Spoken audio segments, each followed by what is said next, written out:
ఈరోజు చిక్కుడుకాయ ఫ్రై ఎలా చేసుకోవాలో చూద్దామండి. ముందుగా ఒక పాన్ తీసుకొని దాంట్లో ఒక 4 స్పూన్స్ ఆఫ్ ఆయిల్ వేసుకొని 2 స్పూన్ల పచ్చిశనగపప్పు, 2 స్పూన్ల మినపప్పు వేసుకోవాలండి. వేసుకొని ఫ్రై చేసుకోవాలి. బ్రౌన్ కలర్ వచ్చే వరకు ఫ్రై చేసుకోవాలి. ఇవి ఎందుకు ఎక్కువ తీసుకున్నానంటే మనం తినేటప్పుడు కొంచెం పంటికి బాగుంటుంది. నమిలేటప్పుడు కొంచెం క్రంచీగా. సో, అందుకని నేను ఎక్కువ తీసుకున్నాను.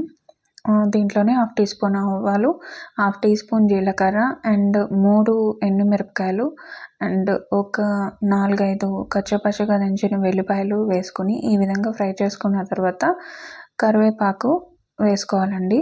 ఈ విధంగా బ్రౌన్ కలర్ వచ్చిన తర్వాత పోపులన్నీ మనం కట్ చేసి పెట్టుకున్న పెద్ద ఆనియన్ ముక్కల్ని అండ్ ఒక 3 పచ్చిమిరపకాయలని వేసుకొని అవి కూడా కొద్దిగా ఫ్రై అయిన తర్వాత ఇలాగా చిన్న చిన్న ముక్కలుగా చేసుకున్న చిక్కుడుకాయలని వేసుకొని మొత్తం అంతా కలుపుకోవాలండి.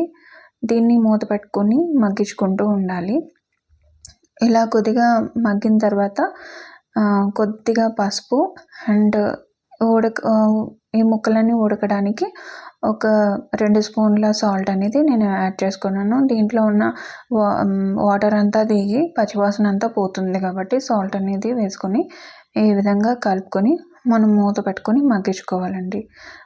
అస్తమాట్లు తీసి ఒక 5 నిమిషాలకు ఒకసారి తీసి వీటిని ఈ విధంగా కలుపుకోవాలి, లేదంటే మాడిపోతాయి. సో, మనం అది చూసుకొని కలుపుకుంటూ ఉండాలండి.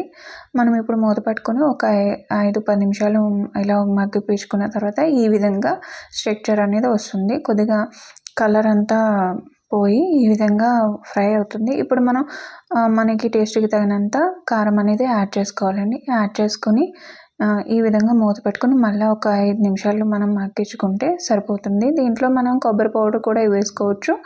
అంతేనండి, ఎంతో టేస్టీ అయిన ఒక చిక్కుడుకాయ కర్రీ అనేది రెడీ అయిపోయింది. కొత్తిమీర వేసుకొని గార్నిష్ చేసుకొని ఒకసారి కలిపేసుకొని దింపేసుకోవడమే. మరిన్ని వీడియోస్ కోసం నా ఛానల్ని తప్పక సబ్స్క్రైబ్ చేసుకోండి. మీరు ఇంట్లో ట్రై చేసి నాకు కామెంట్ రూపంలో ఎలా ఉందో నాకు తెలియజేస్తారని అనుకుంటున్నాను. Thank you so much.